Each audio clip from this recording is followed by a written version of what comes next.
Fighters Appreciation Week. We have the history of Soul Calibur today. Our Soul Calibur historian, expert, Tainted Eternity is with us to tell us what we are looking at. So what we got here? Okay, so this one is the first Soul Calibur. It came out in Dreamcast specifically. A lot of people ran out to get a Dreamcast after they found out this was getting ported from the arcade over there. It was almost a flawless port, to be honest. I didn't get a Dreamcast just for that, but I definitely picked it up as the second or third game I bought with the system. Right on. True classic. So what we got here? This one, Soul Calibur 2, came out on GameCube, PS2, and the original Xbox.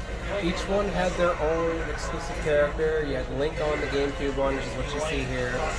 You had Spawn for the original Xbox, and Heihachi for the PS2. I had the one for the Xbox with Spawn. This is when a lot of people I knew, I'm one of the old heads, this is when a lot of my friends started taking the series, like, tournament seriously. And then we had some monsters out here in central New York back then. And we had the giant rivalries between the malls, back when there were malls up here. Then you had Carousel was always beefing with Shopping Town and sneaking over to each other's mall. Just for we called it the Soul Calibur Cold War. Oh, wow. And then one person would recognize someone would go, "You're," and then next thing you know, you have a giant line of people wanting to play. It was crazy, but the best times, I tell you. So let's just go to the box here. Over here is Soul Calibur 3. What happened with this one, it was really odd, decision-wise. It came out on consoles first, instead of the arcade. But they didn't really test it all the way, I feel, because you had a lot of glitches happening around. And then they decided as an apology to bring out the arcade version. They finally fixed everything, but by that time it was already too late, mainly for the mainstream crowd of it. They also put in a lot of single player stuff in that one as well, including a real-time strategy game. Okay. So that one we just got the case going because we figured you might want to leave that alone. All right, what do we got over here? This one over here, Soul Calibur 4.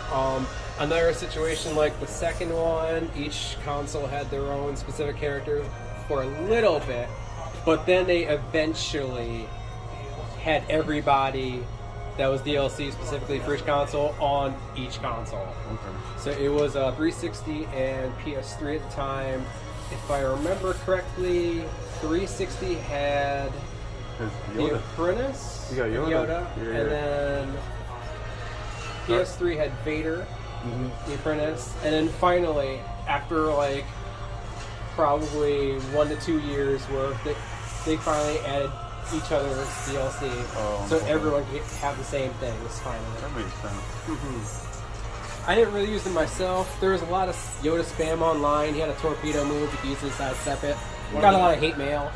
Great times. One of the main characters is broken. Alright, what do we got here? This one here is Soul Calibur 5. This one wasn't really liked among a lot of people because they basically took half the original cast out, and then they had new characters, but it was basically hybrid movesets of older characters that they took out. Okay. So there was a lot of cool concepts in it, for sure, definitely. But by then people were just like, well, I don't know who this is, and why didn't they have half of this person's move and half of that person's move? You could have just kept that person in there. They were still young according to the timeline. Well, they did a time skip. That's the problem. But I played it myself. I read it a couple times from when I was working at GameStop, and but I didn't take it tournament seriously this one. Okay. And over here, we got the two setups. We're looking at. And this is present day. We got Soul Calibur 6 over here. For the longest time after what happened with 5, no one was sure we'd ever see a 6. Okay.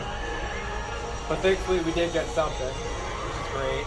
It's been out for quite a long time now. How do you feel about this entry? So, my favorites seem to be all the even number ones, 2, 4, and 6. So, currently 6 definitely is creeping up there along with 2. It's my favorite of all time. I'm still putting a lot of work with this one. I made Sophie. Okay. Since part 3. What's going on with this one? They had 2 seasons. They were supposed to add a last character for season 2. It never happened. Oh, it never came out? I don't know if they just decided to say, you know, let's cut our losses and pack it up or what. And now for the bonus content.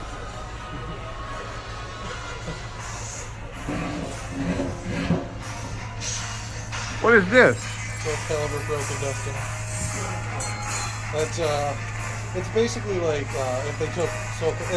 It's basically like around the time of Soul Calibur 4, they took just the character creation and the multiplayer. And I think that Just made it its own standalone game.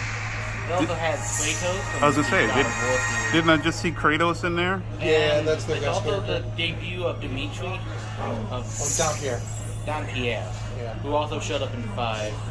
And this is only playable on It's only on the PSP. PSP. It's got like a Vita.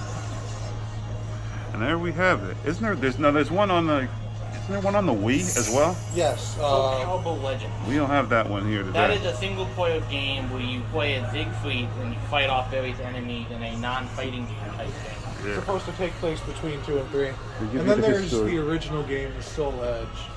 True. All right. The one for the PS1. Well, thank you, our historians on Soul Calibur for today. And yeah, Syracuse Sucker Punch at Microgame all week long for Fighters Appreciation Week. Thank you, guys. Peace.